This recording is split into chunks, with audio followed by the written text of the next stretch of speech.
Check. What's up, Quebec City?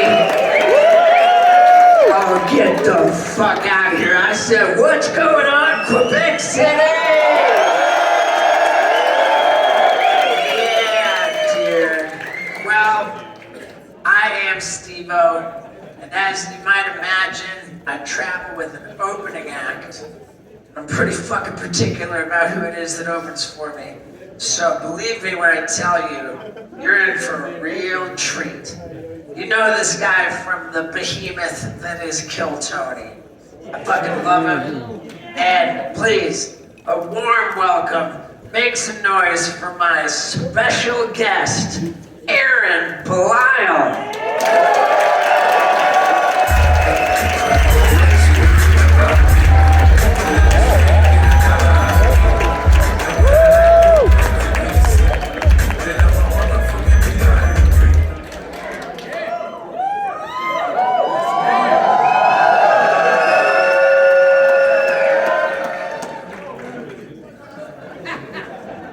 I fucking hate when he calls me special. I'm Steve-O stunt double. I walk weird and stuff because of all the shit he made me stick up my ass.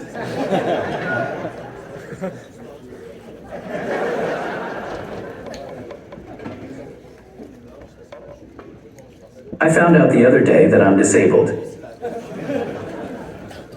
My disability makes life hard. It makes dating hard. I forget everything. It's called ADHD. I just got Adderall today.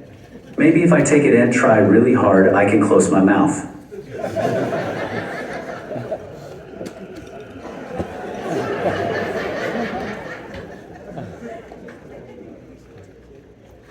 Nope, but I did poop a little. ADHD meds can cause lockjaw. I can't wait for that to kick in so I can stop eating flies. And if that doesn't work, I'm gonna get my mouth wired shut like Kanye West. It would be nice to not have so many dicks in my mouth.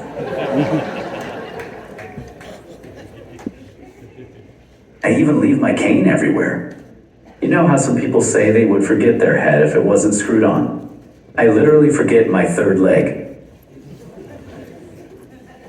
Just kidding. I also have a small penis. Because God didn't fuck me over enough between the voice and the body and the ADHD. He also said, no girth for you. I do forget shit everywhere though, especially my cane. Like every time I have a one-night stand, I just leave a cane for them to remember me by. Forgetting my cane is like my dad forgetting me at the fire station when I was a kid. Just kidding, Dad didn't do that. But if I had a kid, I would do it. It's better that way anyway. You see me walking up to a fire station with a child and you're like, yeah, this is better.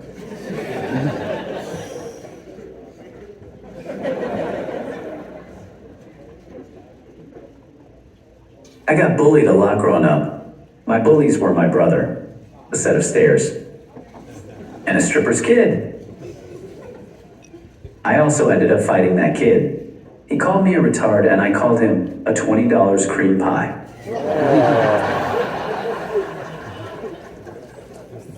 He hit me and I waited until the next day, and at the bus stop, there was an 8-foot gutter and I Sparta kicked that little whore baby in.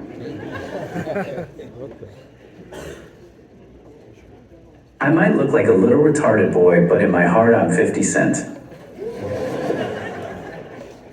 I'm not scared of a bully. What scares the shit out of me is an enema.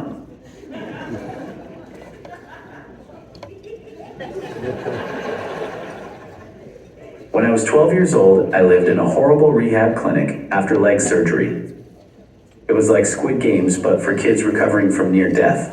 If I wanted to eat to get my strength back, I needed to take it away from Billy with stage 4 leukemia.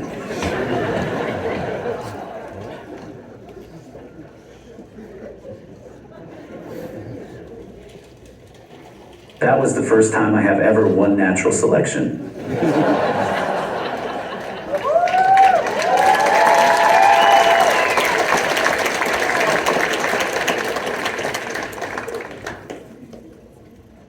The reason I'm scared of the enemas is one of the nurses enemed my butthole with what had to be the fist of Thanos.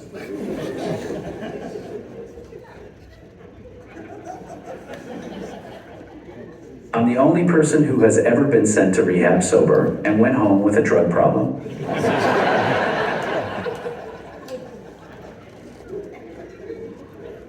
I refused care after the unwanted anal play. Until this 400-pound Hawaiian nurse came along and he said, "You need an enema. I promise I'll be very, very gentle." It wasn't so bad. I just wish he didn't sing You're Welcome From the Moana soundtrack the whole time. What can I say except you're welcome? For the tides, the sun, the sky. Hey, it's okay, you're welcome. Fuck yeah! I'm like Kevin Hart now. Every time I hear Dwayne Johnson, I shit and come at the same time.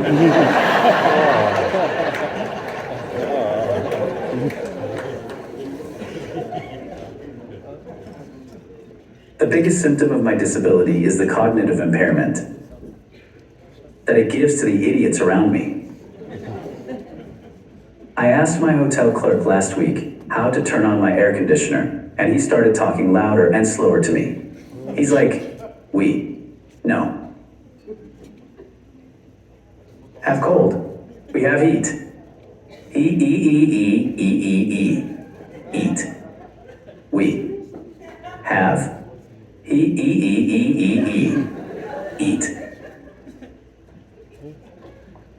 Sir, I asked if you had air conditioning. R.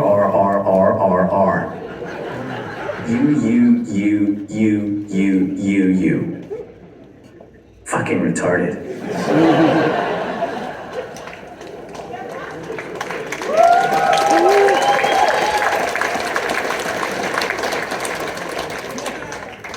People are always assuming I'm mentally retarded, so they start playing charades with me. It happened 6 times at the airport on the way here. Like I ordered Starbucks and my order was ready, and she starts doing this.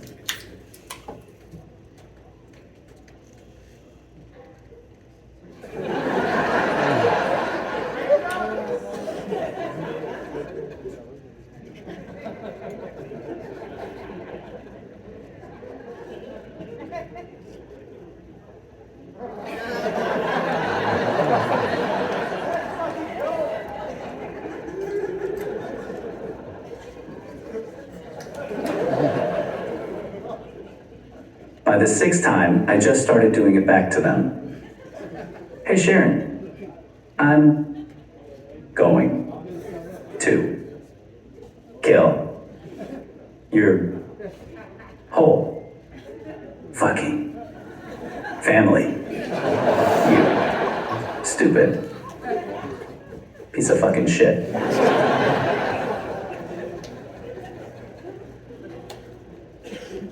All that, and she says, "Oh no, I think he needs to use the potty."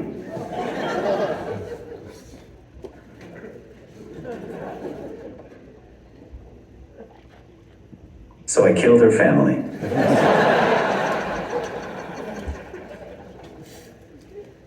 And God forbid I tell them I don't want a wheelchair. No, I don't want a wheelchair. I like to walk. You like to walk? Yes, I like to walk. Leave me the fuck alone. And then they pull out their gun and they're like, Get in a fucking wheelchair now.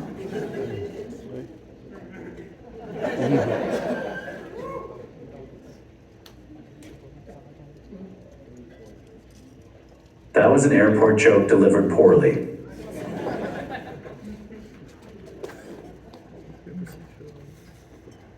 Sometimes at restaurants, servers push the bill towards my able-bodied friends, not realizing that their disability is being fucking poor.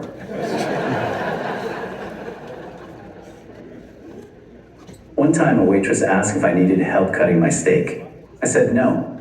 She ignored me and did it anyway. And then I swear to God, this bitch, she grabs the fork and says, here comes the airplane.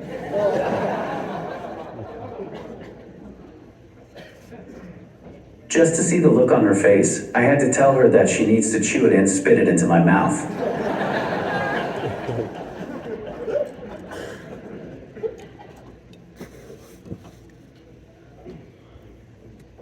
Being disabled, I often run into people who try to recruit Jesus to fix me.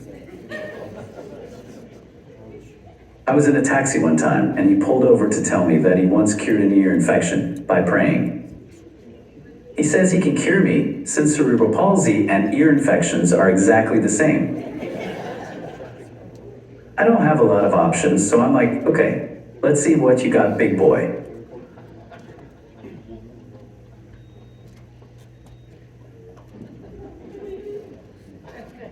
Didn't work.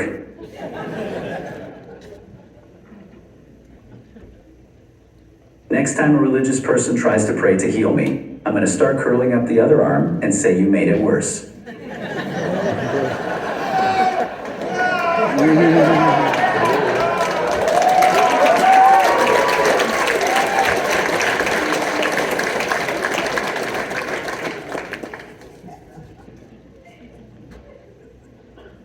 I went to Disney and they said I don't qualify for a handicap pass.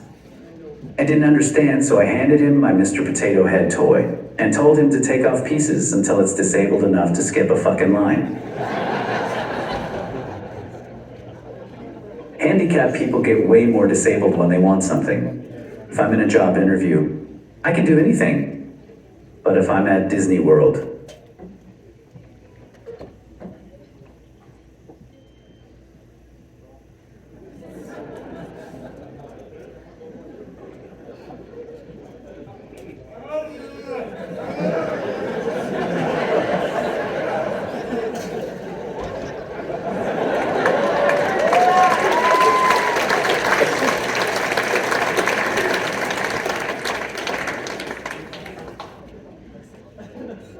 you probably can't tell by my accent, but I'm Canadian.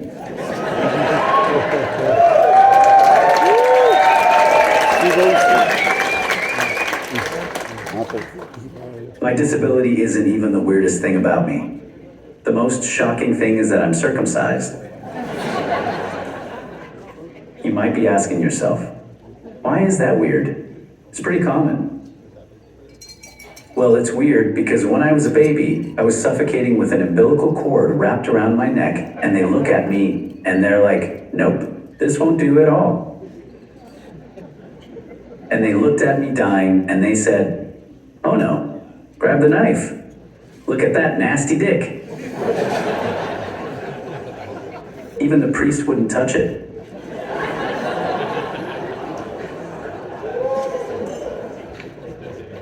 I'm sorry. I see some of you are offended on behalf of the priest, but don't worry, he did get to touch eventually.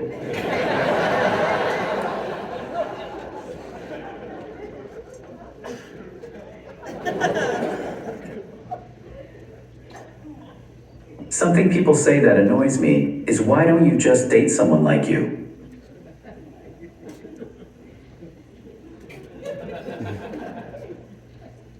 And I say, you mean a smart and compassionate human who is funny and caring? And they say,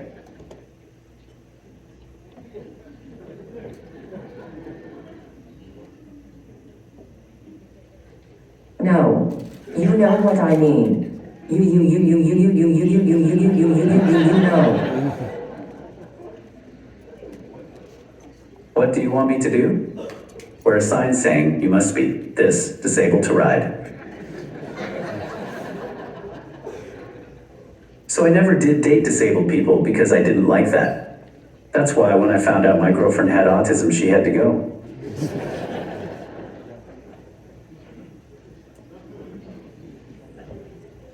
Once I was out with a girl I was dating, and some old lady said, "You must be his sister."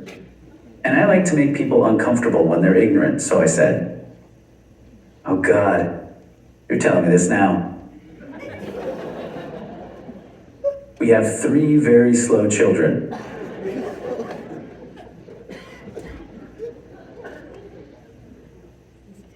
There was so much cum.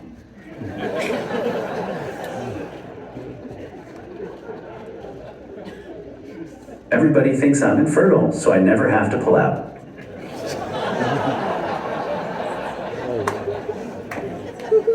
I'm finally winning at natural selection.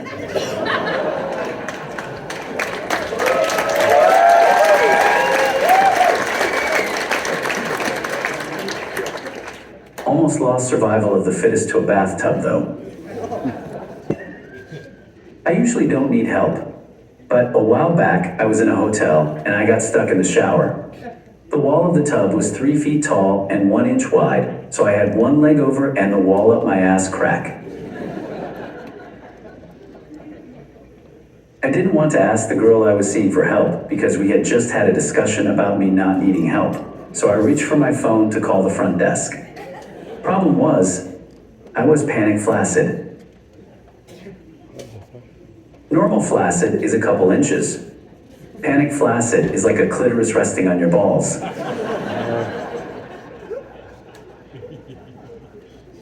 And I couldn't let this guy think he's better than me. So I started cranking one out real quick.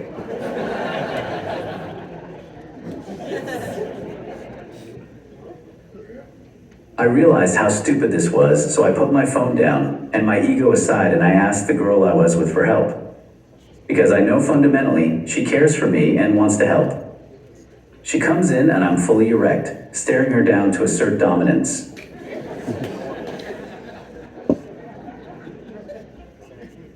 She came in and it turns out nothing gets her going like a helpless, naked, disabled man. So I started going around her house, getting myself stuck in random things. Oh no, honey, I'm stuck in the washing machine again.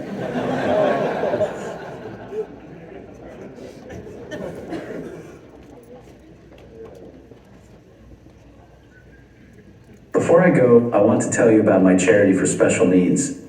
It's my merch.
You're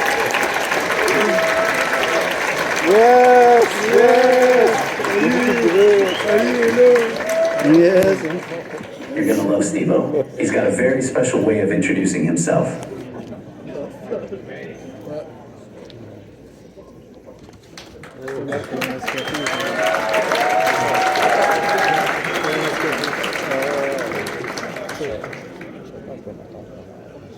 Warning, tonight's show is pretty messed up, and it starts with a special message from the future.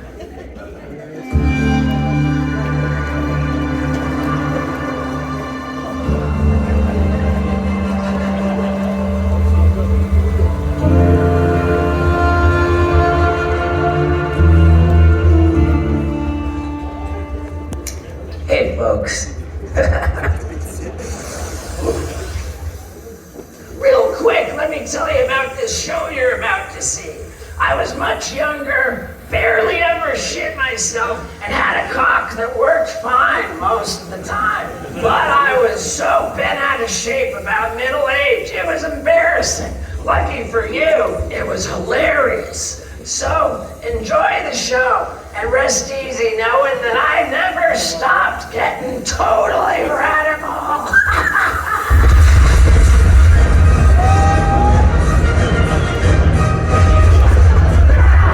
That shit alright.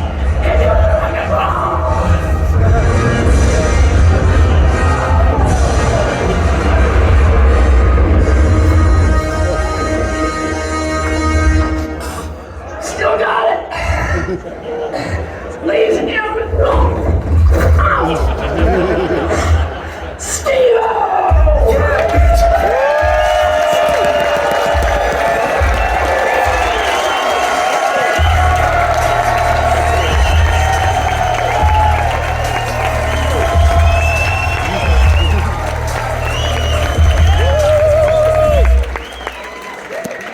Yeah, dude, fucking Quebec City. It's good to see you. I've had a pretty tough day today.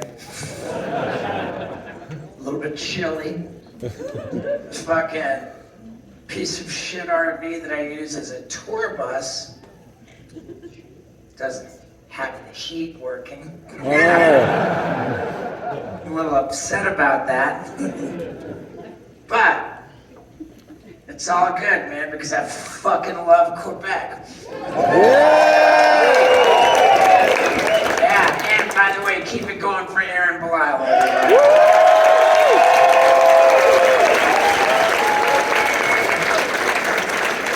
I really want you guys to know, I feel that Quebec is very different from the rest of Canada.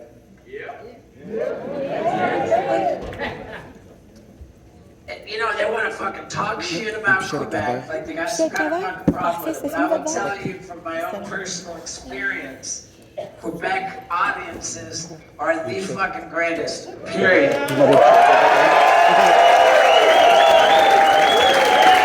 I don't go around saying that. I don't go around saying, oh, you guys are the best. I'll tell you straight up, the best show for me, absolutely the best show of this entire fucking tour, by far, was in Montreal. I fucking love Montreal. Yeah. And the last one in Quebec was Sherbrooke. I fucking love Sherbrooke. So, I have a funny fucking feeling that I'm gonna love you guys every bit as much, so let's get into the crazy shit right now.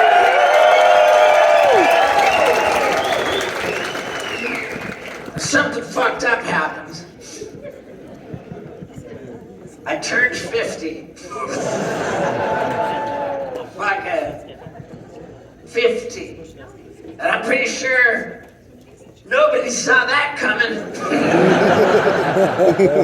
I'm not supposed to be fucking 50, man. I don't know how to do that. So I had no other way to celebrate my 50th birthday than to try and do the fucking next craziest stunt. Yeah. Which at the time was to get a penis tattooed on my forehead.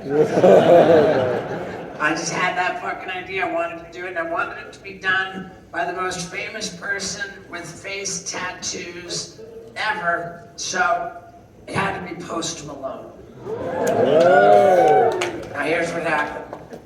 I got my grubby little paws on a cell phone number for somebody from his management. I sent a text asking if he would tattoo a dick on my forehead. And I got an immediate response. It said, Post wants to know what kind of dick.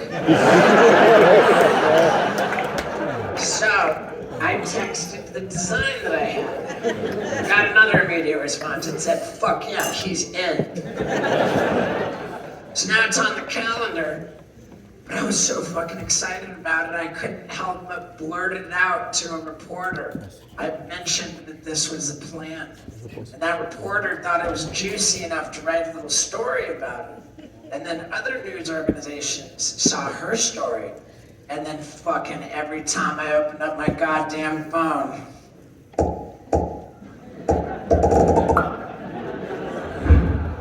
all of these articles made me so uncomfortable. I was like, man, if Post Malone sees all of this and he's annoyed, I was just so stressed out. I thought, if I don't get this penis tattooed on my face, I'm gonna look like an idiot. But it all worked out because he's the nicest guy ever. And what a gorgeous penis it is. All right, brother.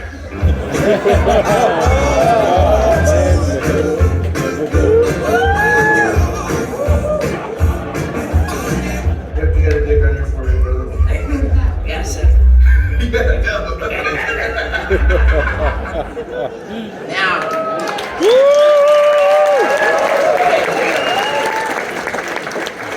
Even by my standards, that's fucking nuts. But I'll tell you what I think the craziest thing about it is. After this happened, all of the articles that came out next said it was reported Steve-O got a penis tattooed on his face, but yet to be confirmed if the tattoo was real. And I fucking took offense to that. There were people questioning my integrity, as if I would fake something like this. No, my friends, it's very real. Right down to the jizz drops coming out of my eye. And oh boy, did it get real the morning after I got it. You know that moment when you wake up and everything comes together? Like, oh yeah, oh God. I had a wave of panic sweep over me. I thought, what have I done? Am I gonna spend the rest of my life like Bret Michaels?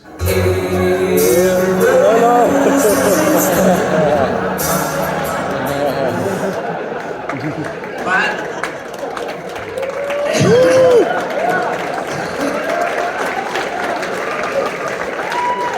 it only took a couple of days for me to figure out that there's nothing different about my life. And you know you have carved out a special place in the world when this changes nothing. And I am fiercely proud about that. Plus, I've been enjoying it. I just really get a kick out of it. When people ask to take a photo with me, I like to say, let me give you my good side. I love it so much that I've been taking care of it, and I have never taken care of a tattoo in my life. But these days, I'm getting facials.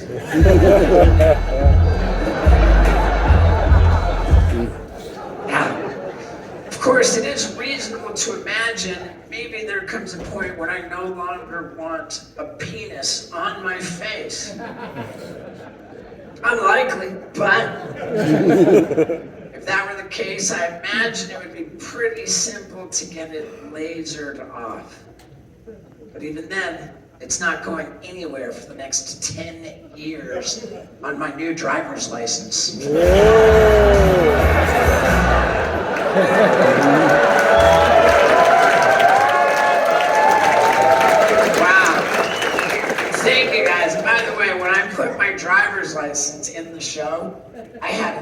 fucking idea that it was gonna work that well. So thank you. Yeah, it all works really well, but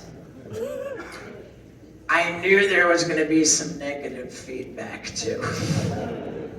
And there was.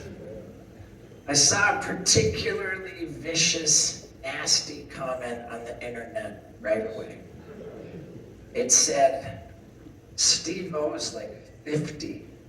At this point, with the penis tattoo, it's just kind of sad. To that I said, I just turned 50 years old. I'm fucking sad. I don't know what to tell you. It's upsetting. And we all know that Father Time is undefeated. He's gonna get every last one of us. But I am not taking it laying down. No sirree. I decided to kick Father Time right in the dick by getting in the best shape of my life.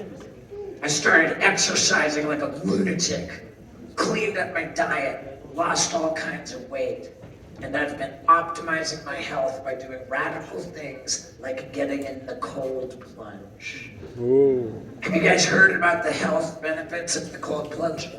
Yeah. Yeah, you have. Because nobody will shut the fuck up about it. But I'm not taking anybody's word for nothing. I like to arrive at my own conclusions. So I got myself one of these cold plunges, and I conducted a rigorous scientific study to determine precisely what the health benefits are for me. I got scientific as fuck. Here's my dick. Let's see how my dick looks now.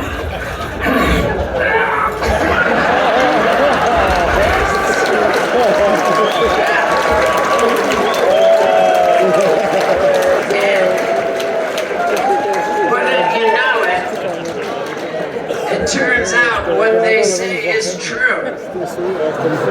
Yeah. It really does reduce inflammation. So there you have it. I might not be a spring chicken, but I am in tip-top shape, ready to go. And I don't even think my age is an issue.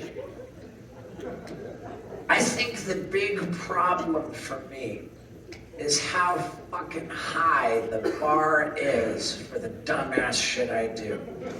I'm telling you, for me, trying to one-up all the crazy shit I've done in the past, I find myself coming up with some ideas that really overshoot the mark. For example, one day not long ago, I thought to myself, holy shit, when my mouth is all the way wide open, I think there's enough space between my upper and lower teeth that I could fire a bullet through both of my cheeks and have it pass safely between my teeth. You know, like a little bullet. But then I found out that little bullets really redirect when they hit anything. Next thing you know, it'll hit a tooth, ricochet like crazy. So instead of shooting myself in the face, I decided to film a high-level hidden camera prank in a gun store, trying to purchase a firearm after making it very clear that I intended to use it to shoot myself in the face. Will they sell me the gun? Let's find out. I'm buying my first gun, dude. This is the brand new 6-hour 320. Just became available in California. Cool, man. I don't know if the gun matters as much as the bullet. I want like a bullet that's just gonna go clean through. I don't want as much damage on the exit hole.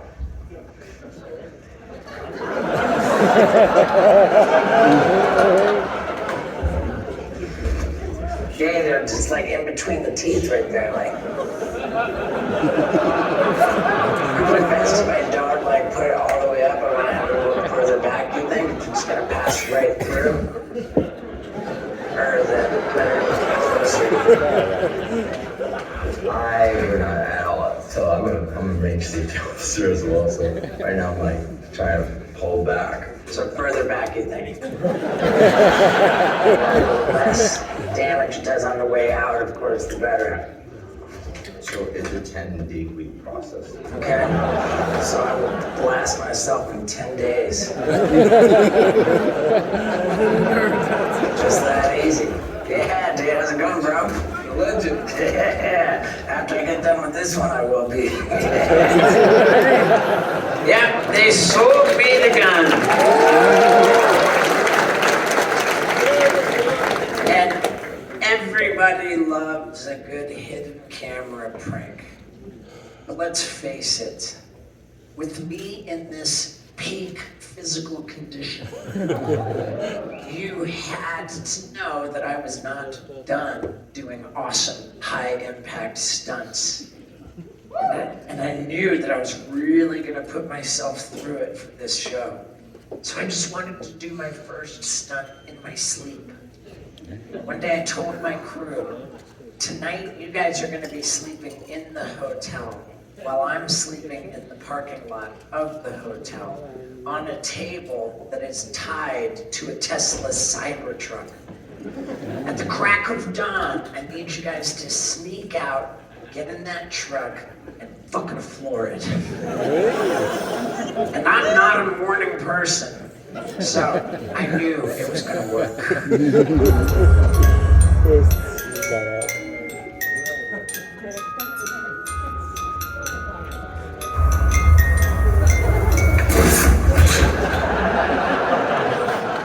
Isn't that cute? Of course, I wanted to step it up a little more than that, so I set up another one with a bed floating on a lake. And this one required next level technology. Nighty night, dude.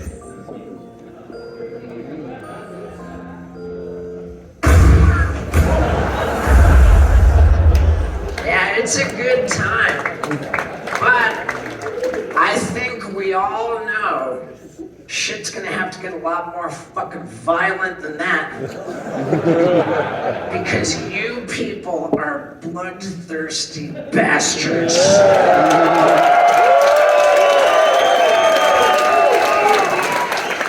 And I love you all so much.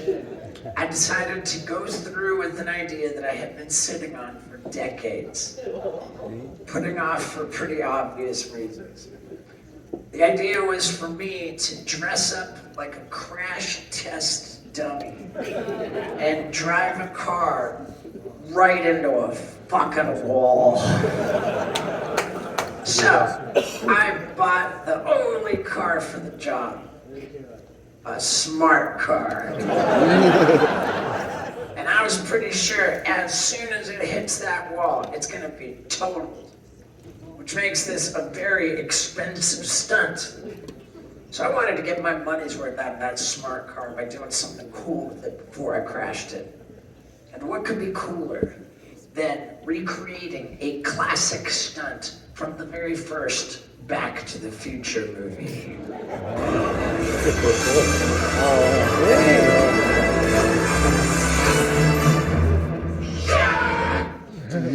And I knew that I would be able to do that perfectly because I happen to be really fucking good at skateboarding. So I fired up my smart car and made it happen.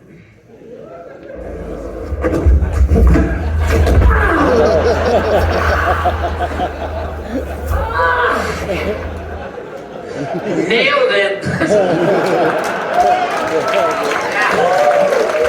So, I felt that it was time to just go ahead and do the thing. But I wasn't just gonna dress up like a crash test dummy. No, I went all in by getting a gigantic crash test dummy logo tattooed on my head.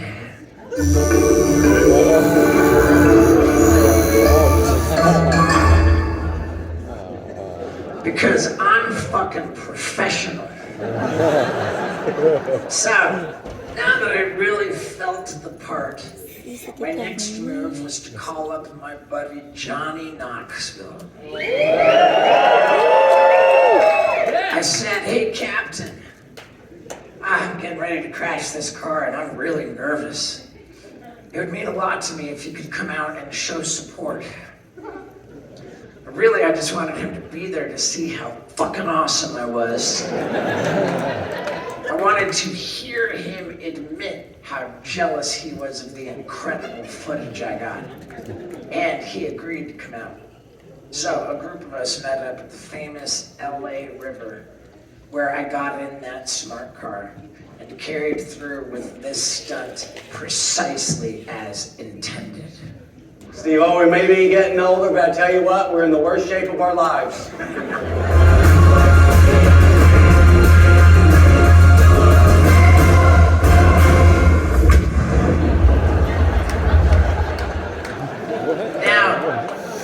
Having had that experience, believe me when I tell you, it felt fucking awful. But you know what hurt even more? Buying a smart car. What really did hurt a lot more than crashing that car into the wall was hearing Johnny Knoxville say, Steve-O, that's a do-over. I didn't want to fucking hear that. But he explained his position. He said that I fucked up because I did not have the driver's seat scooted all the way forward, which meant that the airbag never got a chance to break my nose. And as much as I hate to admit it, God, he's right. Because I fucked up, I ended up with all kinds of whiplash in my neck and some goddamn bullshit on the slow-mo cam.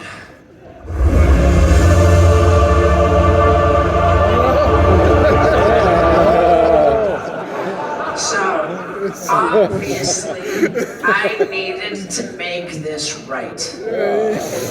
And I figured a good start would be to arrange for an airbag to explode point blank into my face. So I reached out to a high-level props and stunt team that's worked on all of our Jackass movies. And they were delighted to help.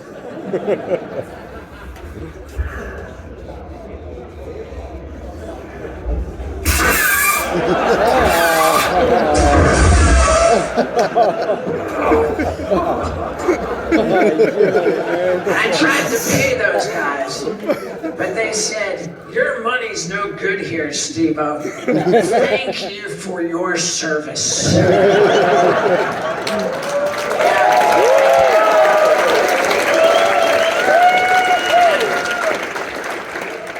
It felt so good, and thank you. Now, looking back on it, what I think the funniest thing about the car into the wall bit is, after I crashed it, it still drove fine. So I knew I could get another crash out of it. And this time, I was going to be damned if I ended up with something Knoxville said was a do-over. No backing out. 1, 2, 3, go.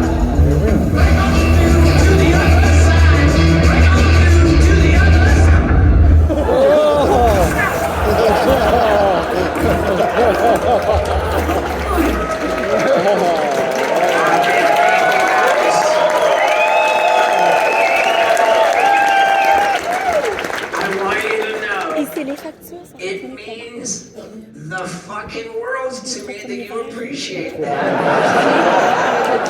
Because, I shit you not, I have not been the same since that happened. Yeah, straight up, my hip is not right. But I would rather have a fucked up hip than hear Johnny Knoxville say my shit sucked again.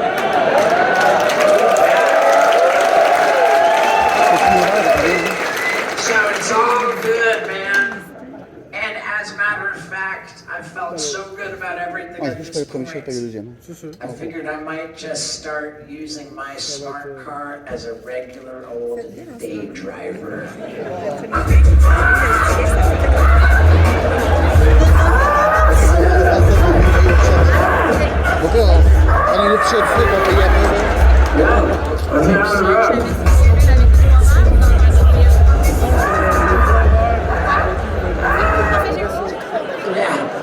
I got a lot of mileage out of that.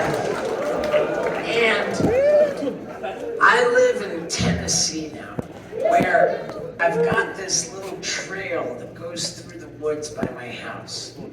And I was just dying to know if my smart car could make it around the trail.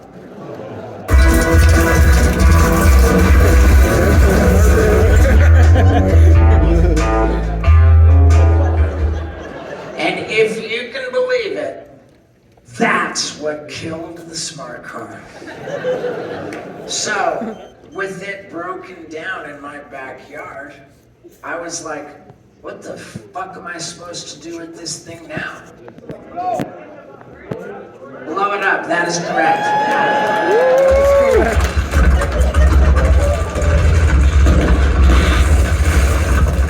Pretty fucking sweet.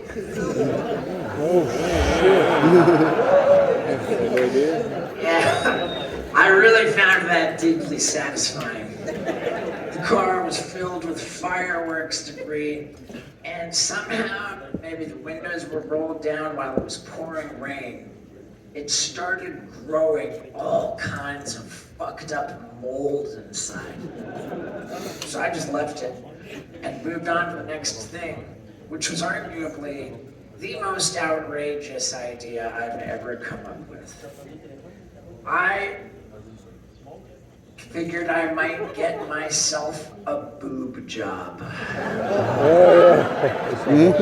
Sounds crazy, but it made a lot of sense. Because this show is about me confronting middle age. And I've come to learn it's a rite of passage for men in middle age to discover that they are developing tits. I honestly didn't think it was going to happen to me. But one day I looked in the mirror and noticed that I already have major underboob. Hello, darkness, my old Yeah, it already began. So I thought, if Father Time is going to fuck me with tits, how great of a stunt would it be for me to make them double D's? And I was thoroughly convinced that if I were to go through with that, the entire world would know about it. So, I mean, I'm an attention whore. That sounded really good. I visited with a plastic surgeon who told me that my skin is already sufficiently loose that technically I could actually fit double D implants. Of course, he cautioned that might look weird. He said if I wanted my breasts to look more natural and beautiful, I should just stick with regular D cups. So I picked some out.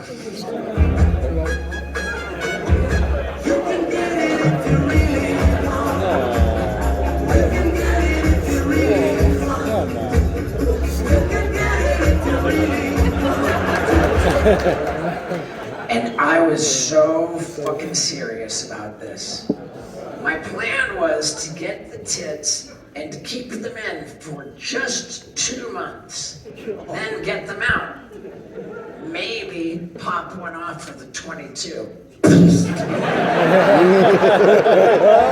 But for those 2 months, I would film outrageous pranks and stunts. And and there were a lot of ideas floating around. We even had a dedicated creative meeting to discuss nothing but ideas for my tits. And during that meeting, Johnny Knoxville's first suggestion was dress Wee Man up like a baby and breastfeed him.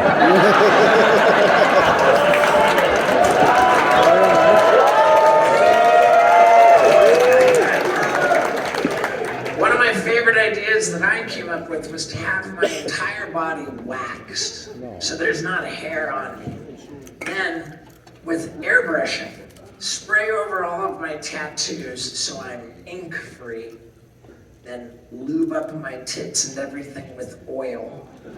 Put on a hot pink bikini top, some Daisy Duke shorts, and completely cover my face with a motorcycle helmet. So to look at me, it would be impossible to tell who I am. And with all the weight I lost, I would be a petite, hot piece of ass. So, covered up, lubed up, bikinied up, I get on a pink Vespa and ride it around at the Sturgis Motorcycle Rally. Right up to a big gang of biker dudes. Then park it, get off and walk around all sexy while the hidden cameras record the biker dudes really checking me out. Walk right up to them, pull off my helmet and go, "What's up, dudes?" I just thought that shit was so fucking funny. And like I said, there were a lot of ideas. I was gonna film hidden camera pranks in the strip club. So I started taking pole dancing lessons. And I got surprisingly good at it.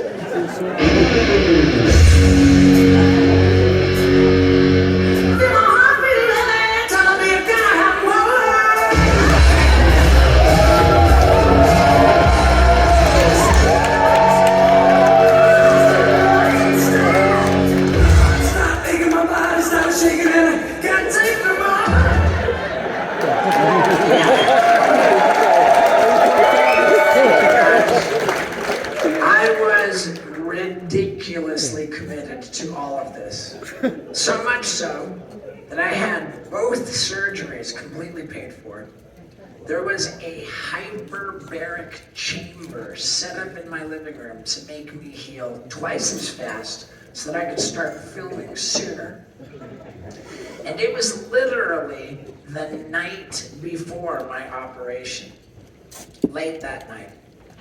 About 10 hours before I was to be under the knife, I got a phone call saying that we had hit a snag because the anesthesiologist found out this was actually Steve-O doing a dumb stunt. They didn't want to be associated with something that might be deemed disrespectful. So they backed out, and I was told we needed to reschedule the surgery. Of course, I was furious. I said, "Who's the fucking stupid asshole who told the anesthesiologist?"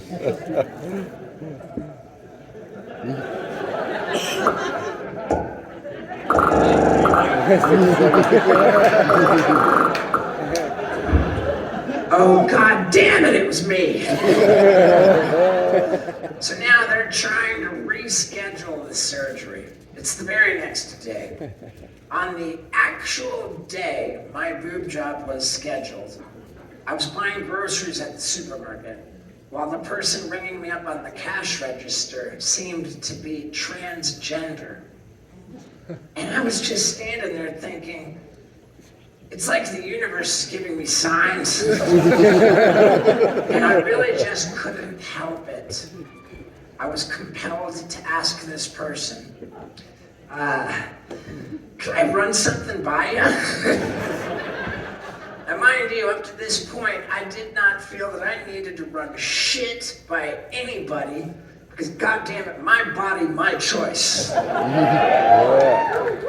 However, under these unique circumstances, I did speak with this transgender person at length, and they told me a bunch of things that really broke my fucking heart.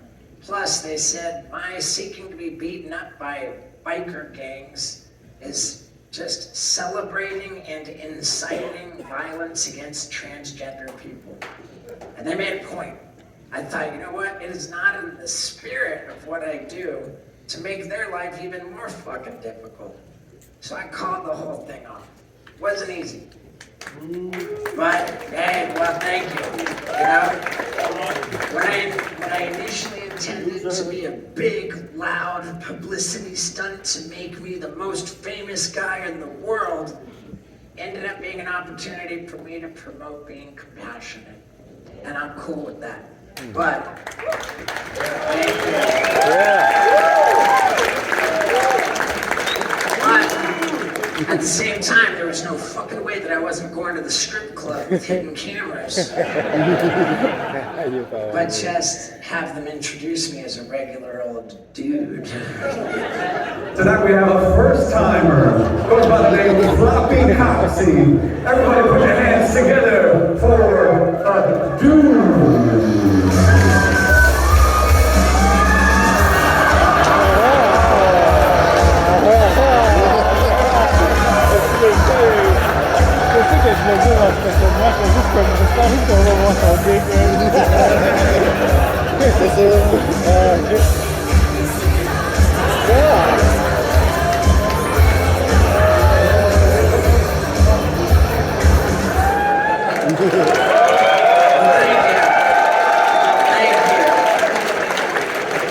I want you guys to know that I am well aware at this point in the show, I gotta fucking recover from this.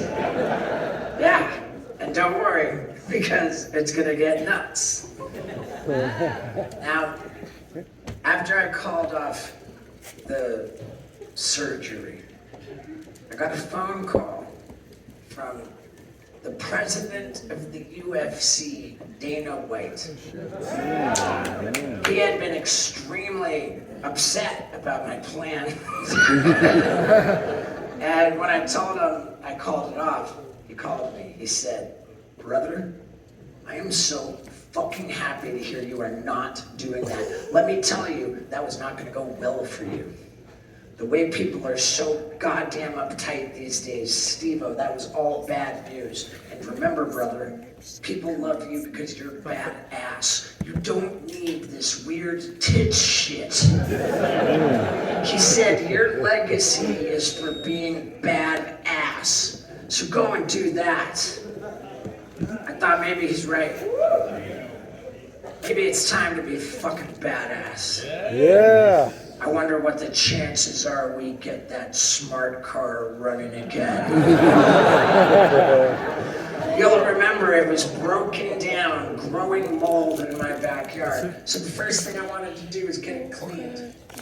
I called up a car detailing company. And they sent this fucking pussy over to my house to tell me I don't do that. I decided I don't care if it's clean, I just need it to run. So then I found the most legendary car mechanic in all of Tennessee. His name is Robert the Mechanic. He had that smart car running before I even knew he was there. Then I met him and asked if he could reinforce the roof, because I had a radical idea, inspired by something Johnny Knoxville did long ago that MTV would not show. It was called Box Downstairs.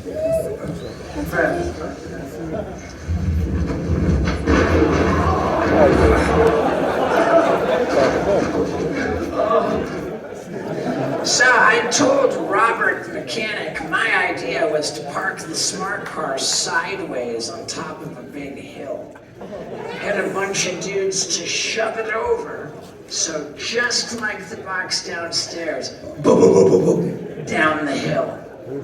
And Robert the mechanic said, 10-4, buddy, I got you.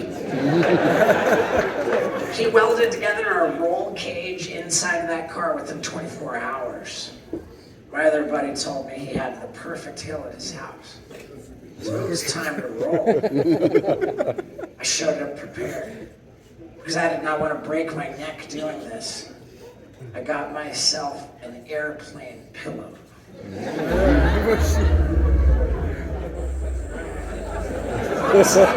Super Daddy! Ah! God damn it! Yeah, God damn it is right. That was not going to do the trick.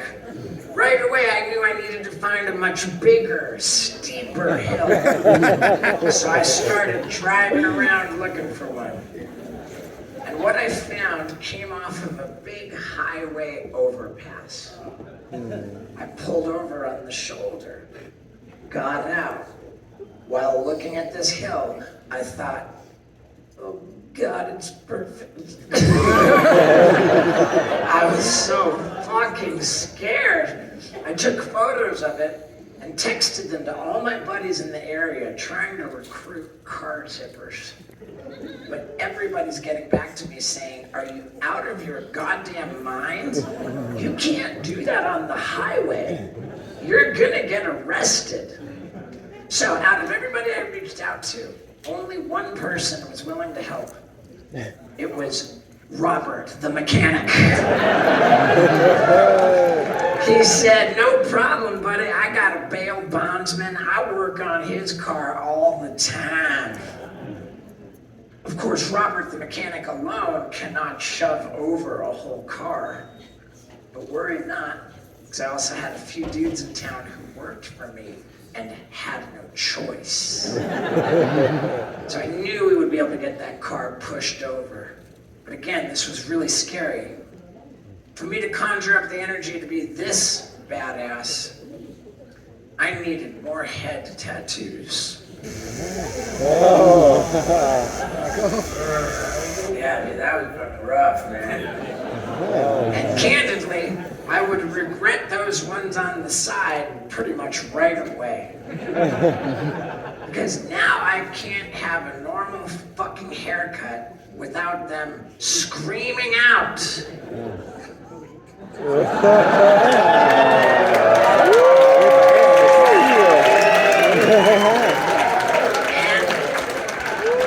I find it notable that I'm actually self-conscious about this, but perfectly fine with a dick on my forehead. Regardless, it was time to be fucking badass. So we got the crew together and headed on over to that highway overpass. Yeah, right there. Any last words? Fuck. I don't want to do this, but I have to.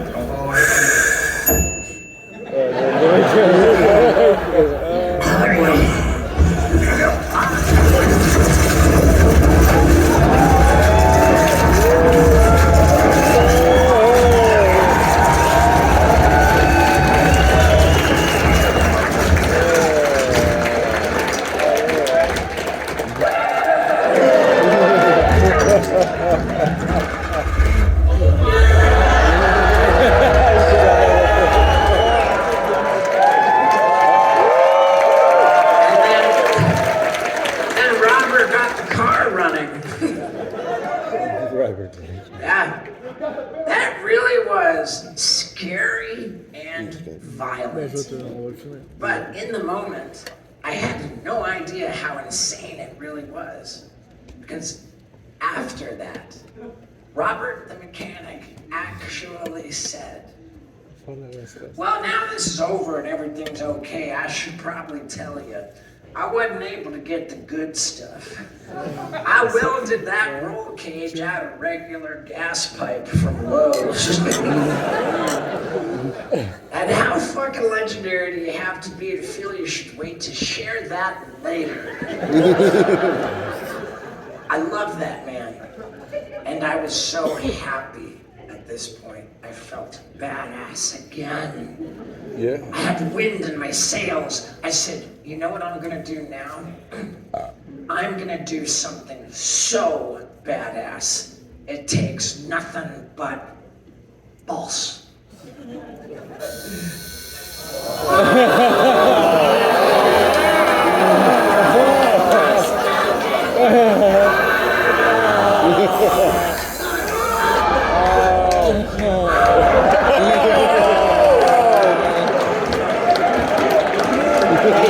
fucking sickos.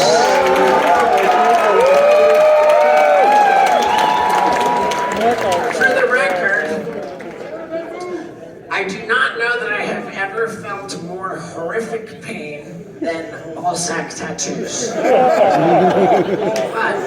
I simply did not see another path to creditably referring to myself as a crash testes dummy. This had to be done.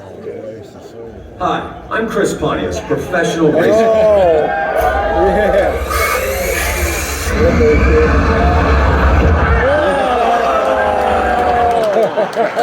Yeah, pretty fucking cool.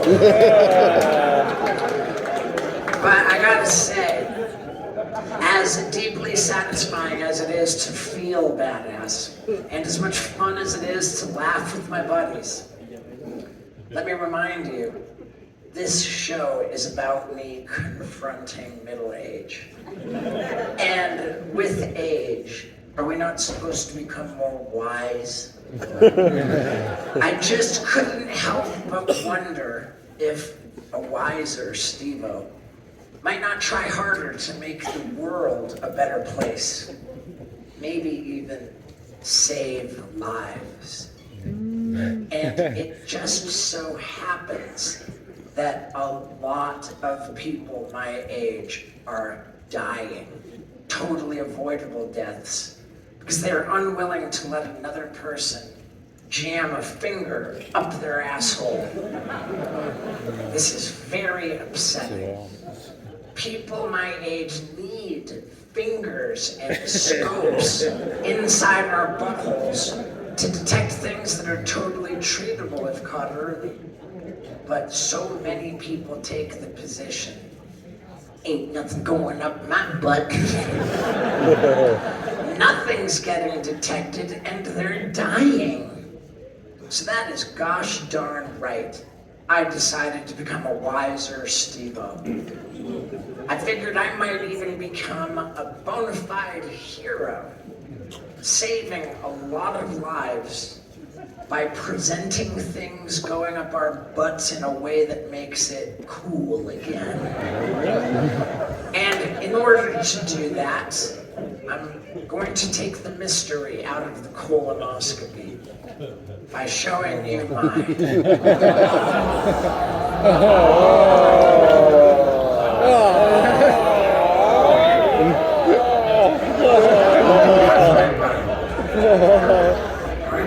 Indeed,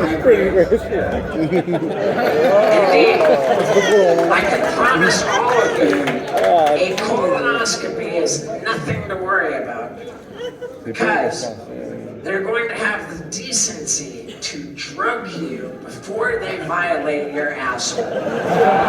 Yeah, just like Bill Cosby.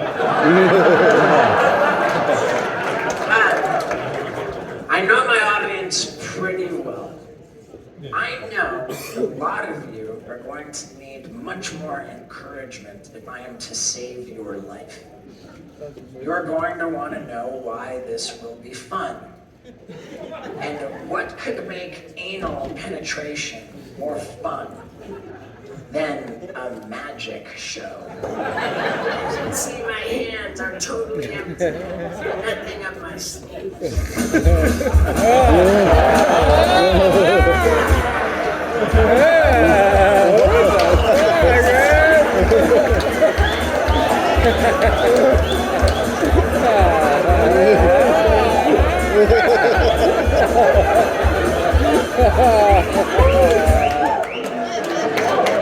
Undeniably fun.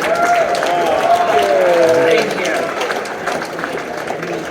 And I have no doubt that that alone will save a lot of lives. But I am a particularly ambitious guy. I felt if I want to call myself a hero, then I better do something unforgettably spectacular with my poop shoot. And of course, the greatest thing I've done with it in the past would have to have been the butt chug. So I asked myself, what would a butt chug look like for Steve-O all of these years later, now that I'm so highly evolved, clean and sober, and super health conscious? Well, it would certainly be a non-alcoholic butt chug. I would insist on it being sugar-free. And with the bar as high as it is, it would indeed have to be spectacular. So here's what I came up with. I said, let me get myself upside down, propped up against a wall, ass in the air. I will unscrew a brand new bottle of a sugar-free Diet Coke. Then I will insert the neck of that bottle deep in my anus. Squeeze it, breathe, squeeze, until I've emptied its contents entirely into my rectum. Then I will discard the empty bottle and frantically plug into my butthole a bunch of Mentos.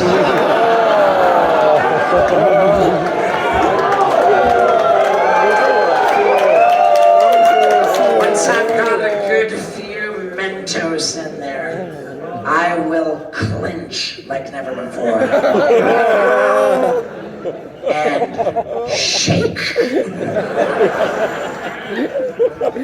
I ran this idea by my jackass buddies before I filmed it. They were seething with jealousy. It's easy to see why.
That it would be perfectly appropriate for me to end the show right now.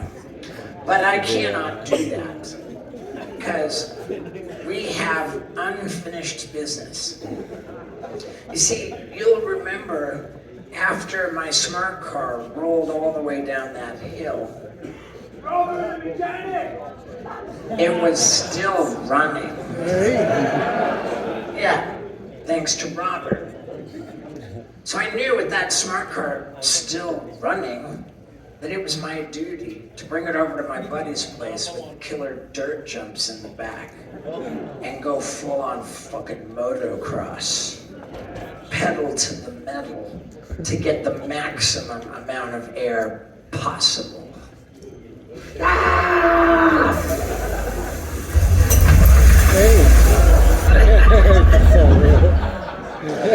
Sadly, it wasn't running that good. And if I'm honest, I was very relieved because I had never jumped a car in my life at that point. It felt like just about the last thing I wanted to do. But then my buddy whose house we were at said, "It's cool, bro.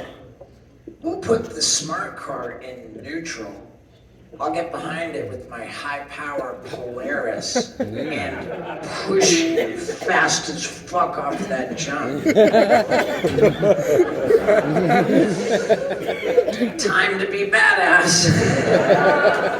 If I fly through the air in this car and hit that goddamn night, then I'm so happy.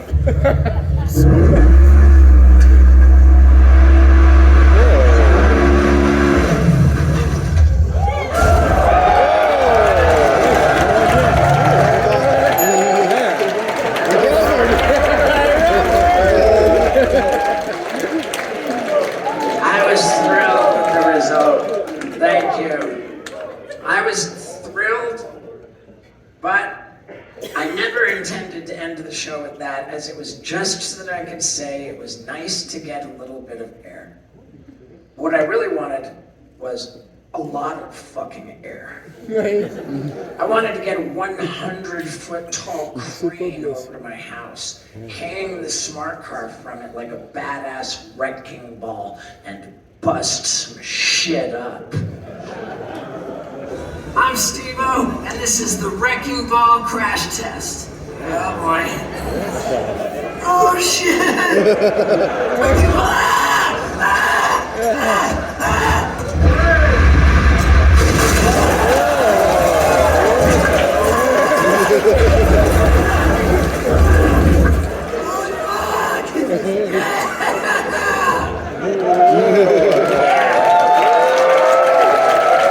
Thank you guys. I thought that was pretty sweet. And I feel that I deserve a good amount of credit for really milking my money's worth out of that smart car. But I can't end the show with that, because for the love of God, that fucking thing still looks like a car. And I did not have it in my heart to deny you all the satisfaction of knowing that I ended that thing once and for all. Plus, a lot of air's great.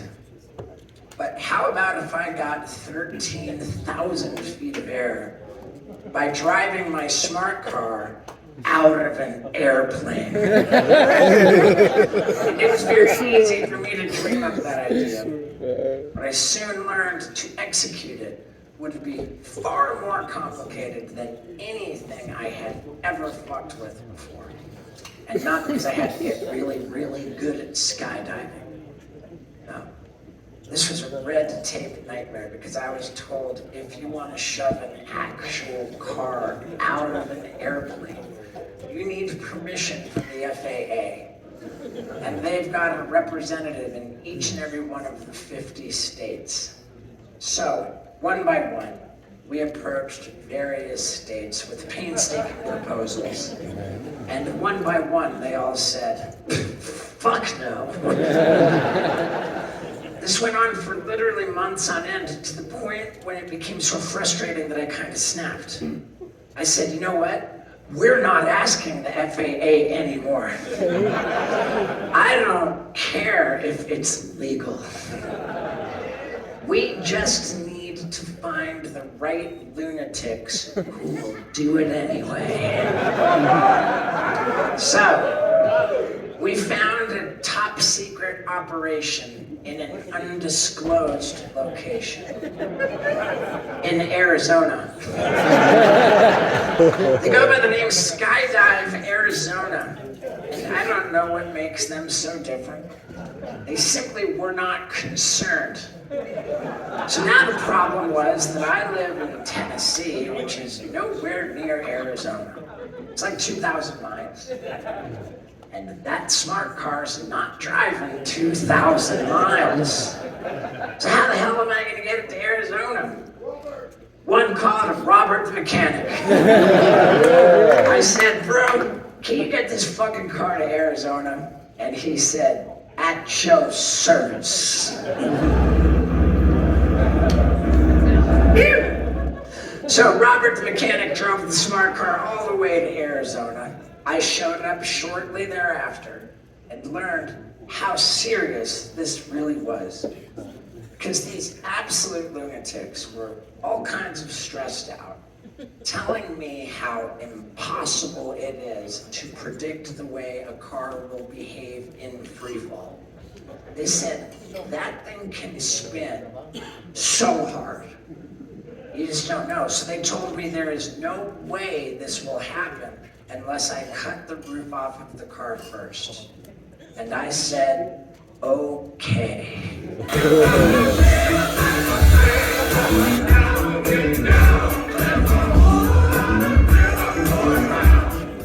Simply put, there was not a fucking mountain that I was unwilling to move to be sure that I could show you this tonight.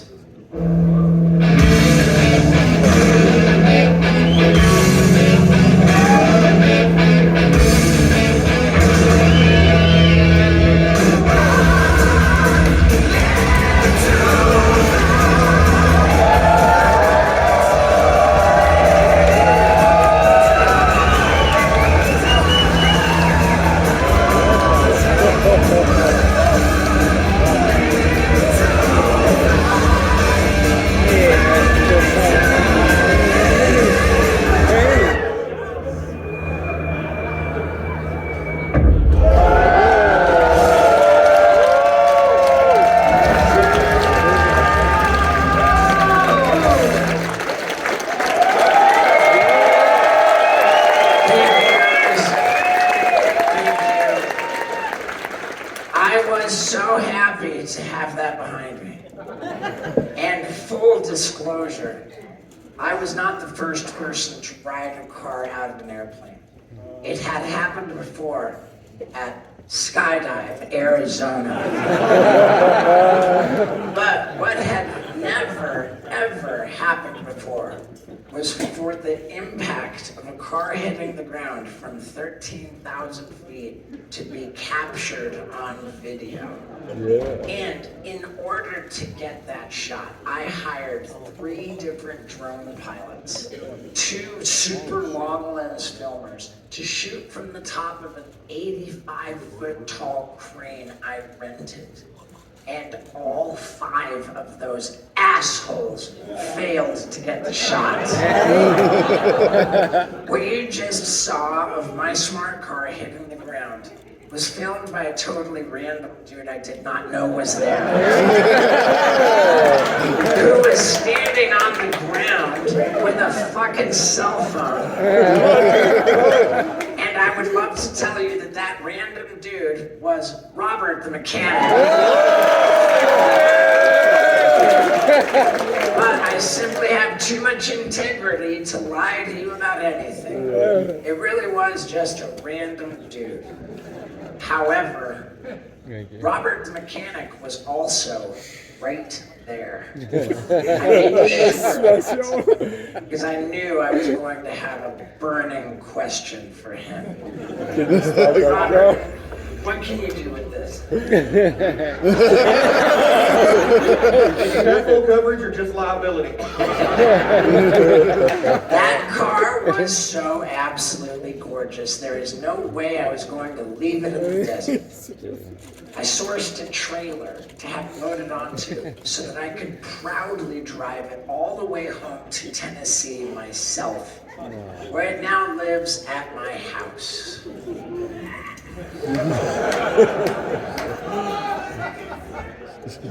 Ladies and gentlemen, it brings me great joy to inform you that it doesn't just live at my house. It lives in my house.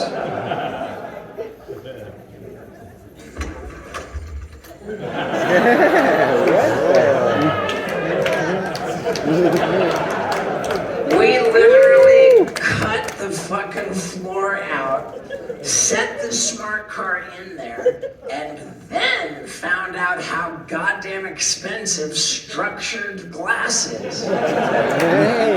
Get a load of this.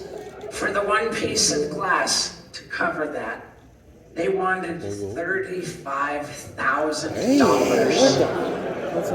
So it's just sitting there wide open. Bit of a hazard. But I don't care, man. I got a fucking extravagant foyer.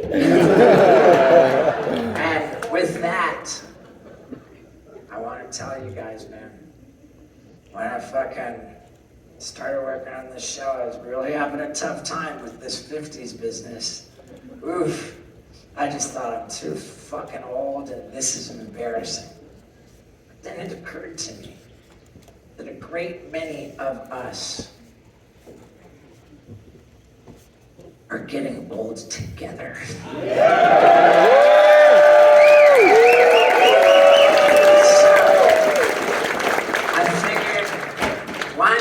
Embrace it, man. I decided from this point forward there will be no more whining about father time. No more bitching about middle age. From here on out, nothing but tremendous gratitude that you guys are still on this ridiculous ride with me.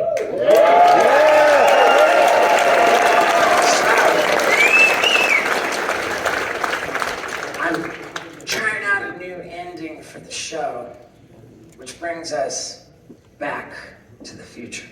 Well, I think we can all agree I was a real bitch back then. But what a time it was putting that show together.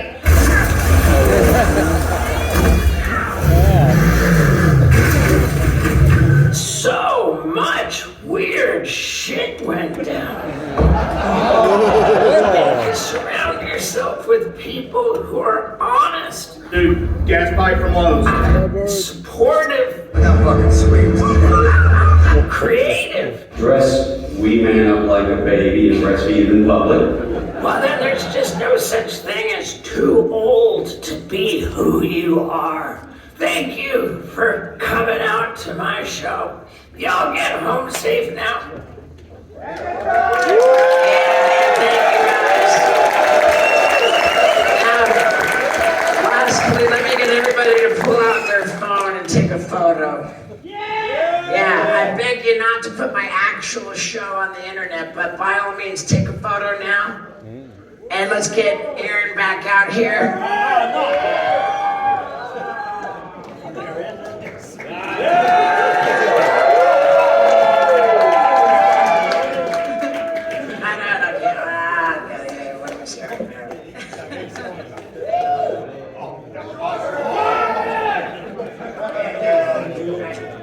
Okay, we're gonna get a great photo.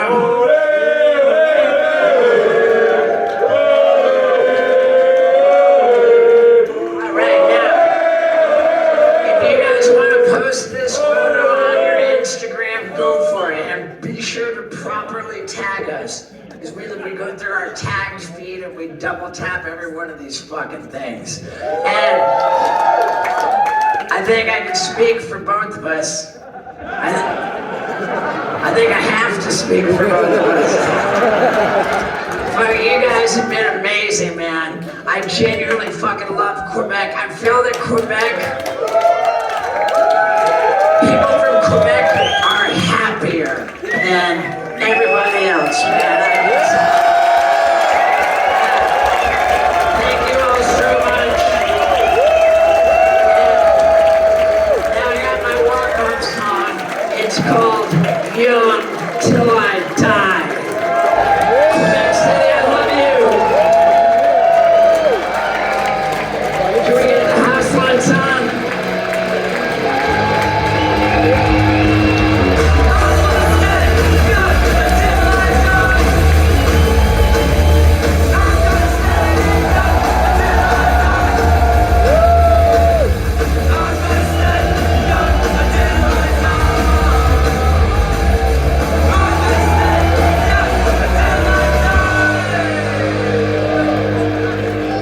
You my chocolate, you keep me up all day. I'm okay,